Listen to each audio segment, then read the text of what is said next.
This is why I cannot be Eastern Orthodox. This is why I will never be Eastern Orthodox. I mean, really, how can they make this claim that the Eastern Orthodox is the one holy Catholic and apostolic church, while saying that the Catholic Church is heretical? Most importantly, and this is the basis of the entire video, why haven't the Eastern Orthodox evangelized to non-Orthodox in the last 1,000 years? So I'm going to examine these questions and show you why the Eastern Orthodox cannot be the one true church of Jesus Christ, and how they do not live up to Christ's command to go into all nations and make disciples through true evangelizing. So I have a clip here from an Eastern Orthodox priest claiming that the Catholic Church's ecumenical movement is heretical, and the context of the video is, should I attend my sister's Roman Catholic baptism? What's good for you spiritually? I mean, is this going to be profitable for you? Why? Can you make a case that it would be profitable to go there spiritually? The only possible case someone could make, without just telling, being a heretic and say, well, it's all one thing, we're all baptized, it's all baptism. That's a heretical, ecumenistic idea that the mysteries are all the same and doesn't matter where you're baptized and all that. That's clearly the heresy of ecumenism. But so clearly that's the heresy of ecumenism. So this person is asking if he or she should attend his or her sister's Roman Catholic baptism. And just merely going there and observing it, we're not participating in it. You can't really participate in it unless maybe you're a sponsor, I suppose. But when you're observing it, to this Eastern Orthodox priest, you're participating in the heresy of ecumenism. Now, the question is, what is ecumenism? How do you define ecumenism, Father? How do you view how we as Catholics define ecumenism? And this might sound a little weird. How do you view that we view that you view it? That is ecumenism. Because I guarantee you, a lot of Eastern Orthodox, they think ecumenism, as do Catholics, is this ideological movement that compromises truth, the one deposit of faith, right? By being indifferent to those truths and just saying, hey, let's all just get along. We have one baptism. We all belong to the one church. And let's sing Kumbaya till the sun goes down. Okay, that'll make sense for you. But here's the thing, and this is the basis of the video. He is unwittingly or not, by saying that ecumenism is a heresy, that he has no desire for true, full ecclesiastical unity amongst Christians. It's as if he wants to remain divided, stuck in the first imperialistic millennium. What do I mean by that? Well, if you've noticed, for the past 1,000 years, Eastern Orthodox, they're not too keen on evangelizing, okay, for various reasons: geographic, geopolitical, ecclesiastical, the whole 9 yards. But again, ecumenism, what is it? What is ecumenism? This is all it is, guys. Ecumenism is aligning the church's will with that of God for the desire to have all men be saved. In other words, we want all, not through compromise or indifferentism, but through true evangelizing, we want all Christians to be in one holy Catholic and apostolic church. That desire. So how do we do that? We do it through true, charitable, prudent, patient evangelizing. That's all ecumenism is. It's not this like, hey, let's just all get along, we're all one, and move on. Vatican II very clearly says that these obstacles still remain of ecclesial division. So they still remain. And until they are overcome, they will still remain. Okay? So it's not some sort of compromise or indifferentism. Now, this is what Vatican II Unitatis Redintegratio has to say on ecumenism. Quote, "This is the way that when the obstacles to perfect ecclesiastical communion have been gradually overcome, all Christians will at last, in a common celebration of the Eucharist, be gathered into the one and only church in that unity which Christ bestowed on his church from the beginning. We believe that this unity subsists in the Catholic Church as something she can never lose, and we hope that it will continue to increase until the end of time, end quote. I want you to notice until the end of time. I'm going to share with you a picture from an online or Eastern Orthodox who's rather well known, and this is kind of his, well, oversimplified version of ecumenism, or at least a post that reflects how he feels about it. So Luigi, Orthodox Luigi, who's an Eastern Orthodox on X/Twitter, has this to say about ecumenism. Quote, I'm not going to lie, the only reason I'm not an ecumenist is out of obedience to the saints. I would love nothing more than just to say we're all, quote, separated brethren, end quote, and sing Kumbaya while the sun goes down. Okay, that's tongue in cheek. It would be super fun if we could all team up to crush the Muslims and degenerates together. But the saints tell me this deceit is from Satan himself, and he will leverage it to usher in the Antichrist. If you don't see the beginnings of this at Vatican II, when they said that Muslims are, quote, first amongst those whom the plan of salvation includes, end quote, I can't help you. Lord, have mercy. So again, this does not encapsulate all Eastern Orthodox Christians, clergy, whatever. But these are two well-known Eastern Orthodox online personalities.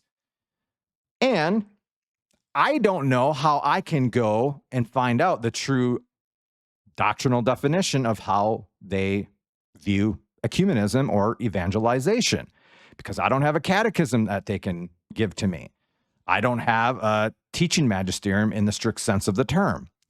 So how do they view this? Well, they just view ecumenism as a heresy because it was promulgated at Vatican II, at least in the sense that it was at Vatican II. So we go from viewing the Eastern Orthodox as schismatics to maybe a more charitable yet true statement about them that there are separated brethren, but the schism is probably still there. So that obstacle hasn't been overcome yet. Okay, so we're just trying to get you guys back into the Catholic Church, and then your attitude is really, well, you know what? You're ecumenists, you're heretics. We don't want any part of that. We want to be stuck in the first millennium of Byzantium with the first seven ecumenical councils. So everything after that's just stark heresy and just heterodoxy. So I really want to focus on what the one thing is needed for unity. This will never achieve unity, at least ecclesiastical unity, unless the Eastern Orthodox and the Protestants submit and realize this truth of unity, and that is of the Pope. It's just simple as that. When you read in Matthew 16, when Christ says, you are Peter, and on this rock I will what? Build. I will build my church. So this building of the church has been happening for the last 2,000 years, but it happens on St. Peter. The building up of the kingdom of God, the ecclesia on earth, can only be built and spread across the globe universally through the church that Christ founded on Peter, and that he will build on Peter. Remember, among the 12, he selected Peter, and after his confession, determined that on him he would build his church. Again, and that's from Unitatis Redintegratio. Okay? That's the only way it's going to exist. So if the Orthodox want us to come over to the Orthodox side, okay, we're still going to have a mess. We're going to have the same problem. Even if we, again, here's the thing, even if we accept I'm putting it in quotes, but I'm trying to do this charitably. Even if we accept their version of the one Catholic and Apostolic faith and the one depositive faith, we still need to bear and manifest those physical marks of the physical church that is one holy Catholic and Apostolic. I've asked Eastern Orthodox this. I've put out tons of videos. How can you claim that you're the one holy Catholic and apostolic church, right? I'm not talking about the faith, there's a distinction, but the church, the ecclesia, when you're neither one nor universal? You can't claim universality amongst your as a physical mark of your physical church. You don't even exist in half the countries of the world. Your population of Eastern Orthodox is 300 million at best. And everyone will say numbers don't lie. Or I'm sorry, the numbers game doesn't matter. I'm sorry, but when Christ says that he desires all men to be saved and that we should go into all nations, making disciples of all nations, yeah, numbers matter. You know what I'm saying? Numbers absolutely matter. Don't let any Eastern Orthodox tell you that numbers don't matter and it's just a numbers game. I've had Eastern Orthodox claim that during the first century, the apostolic age, was it universal all over the world? How about during the 4th century, during Arianism, when Arianism sucked up how much of the Catholic Church? And so it was reduced to like mere numbers, little demographics. Again, it doesn't really matter. Those are outliers. What matters is, where are we now? Where have we been for the last 1,000 years when you broke off from us? You know what I'm saying? And how are we going to achieve unity? How are we going to achieve it? We can't come to you guys. We can't both compromise and go to Protestantism. How do we do it? It's got to be St. Peter. It's just St. Peter. Christ will build his church, and he will continue to build his church on St. Peter, not on the Patriarch of Constantinople. No offense, okay? That's what maintains the unity. And if you want unity, I don't think they want unity. If they wanted unity, they know what to do. But the incorrigibility, right, that imperialistic attitude keeps them out of union with the church that Christ founded. So as soon as you recognize, so forget about the filioque. That's easy. Just forget about it. It's the Pope guys. As soon as they figure out, like, hey, the way the Pope has been functioning for the last 1,000 years, and for the first 1,000 for that matter, is the provision of that which Christ dictated, okay, until he comes again. And that on St. Peter's successor, the church will continue to build. Christ will continue to build on that rock. You don't have that rock, that foundation, that physical rock. What do you have? You have ecclesial communions, autocephalous churches. It's just a mess. So there's that. So I just want to touch again on the evangelizing efforts of Eastern Orthodox. This is what's confusing to me, okay? Now, I've only experienced most of this virtually, online, social media platforms, okay? I will concede to that instantly. Well, the ironic part is I can't really experience it in real life because there aren't really many Eastern Orthodox to experience Eastern Orthodoxy or evangelizing efforts from Eastern Orthodoxy. So in my experience, in my humble opinion, this is evangelizing for Eastern Orthodoxy. No offense. Come debate me. Come debate me, bro. Come debate me. And then you're going to maybe retort with, well, what about all these Catholics leaving for Orthodoxy? Or what about all these Protestants going towards Orthodoxy, but not Catholicism? You want to know? This is just an opinion. I don't have data to substantiate this. You want to know my honest opinion? Bad Catholic apologists, bad Catholic theologians, bad Catholic witnesses, especially online. I've seen it. I've seen it with my own eyes. I've heard it with my own ears. You have Protestants discerning between Catholicism and Orthodoxy. They go to Eastern Orthodoxy because of that bad Catholic apologist. So it's not like they don't want to be Catholic.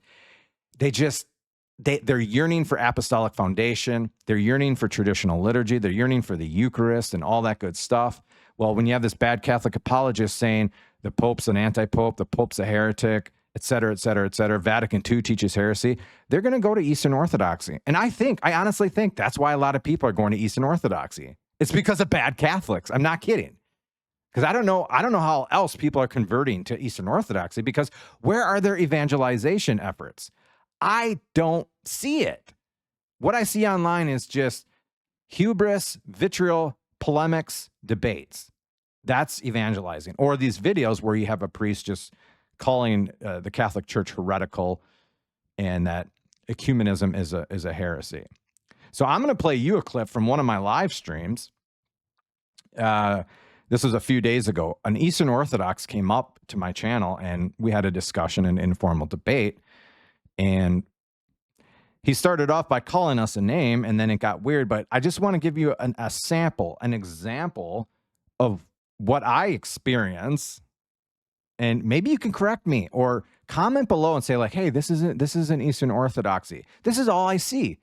I'm giving you 3 samples here: an Orthodox priest, Luigi, and then this Orthodox that comes onto my channel. And it's bogus. You just got these terms: heresy, heterodoxy, papist, all these things. We don't talk to them like that, at least not the good Catholics. But again, so this is for my live stream. Yeah, and it's an Eastern Orthodox. He has his own channel. And we're talking, and I just want you to pay attention. I'll put it on 1.25 playback speed so you can get the gist of it. But here you go. This is all I see as far as evangelizing.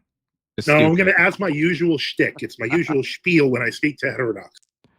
Okay, I'm going to let it play, but it's my usual spiel when I speak to heterodox. That's how we started, okay? I don't take offense, but... And what's your name again? Mr. Heterodox? No, like a first name, like John. Well, dude, you just called us heterodox. Like, I mean... Why are you insulted? You don't think we're heretics?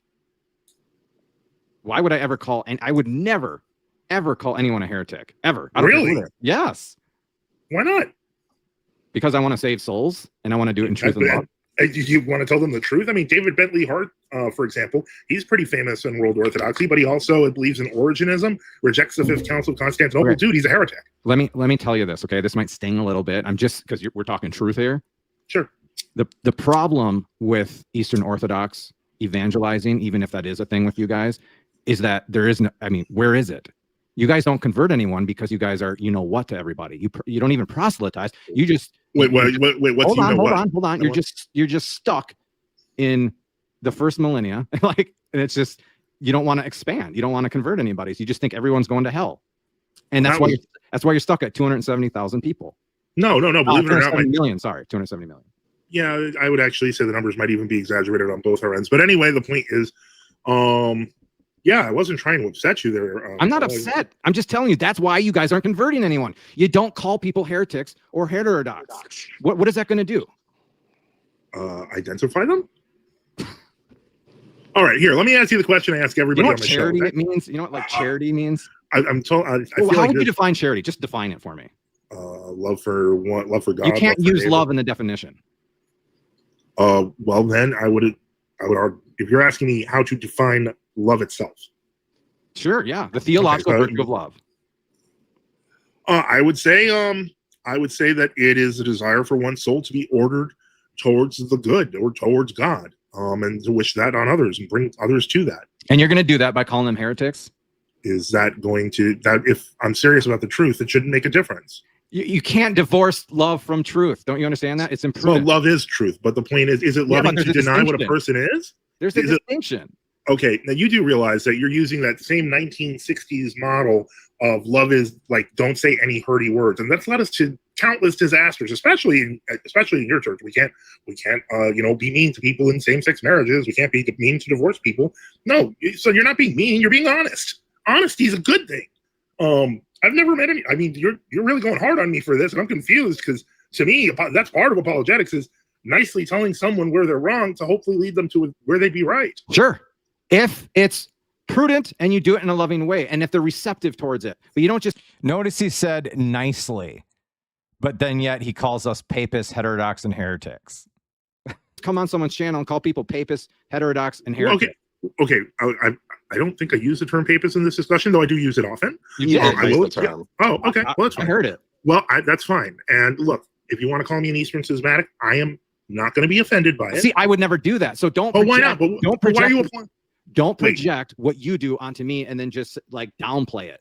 But you're doing the exact same thing by demanding that I don't use negative language. You're actually asking me to hold to your standard and say that's love because my way is not loving and not caring at all. And I don't think that's fair. I mean, it is my channel. No, but I understand that. I'm not talking about tone policing. What I'm simply saying is on my channel, I do every week. I talk with, heterodox when they come on. And I can't. I'm sorry. Like it's.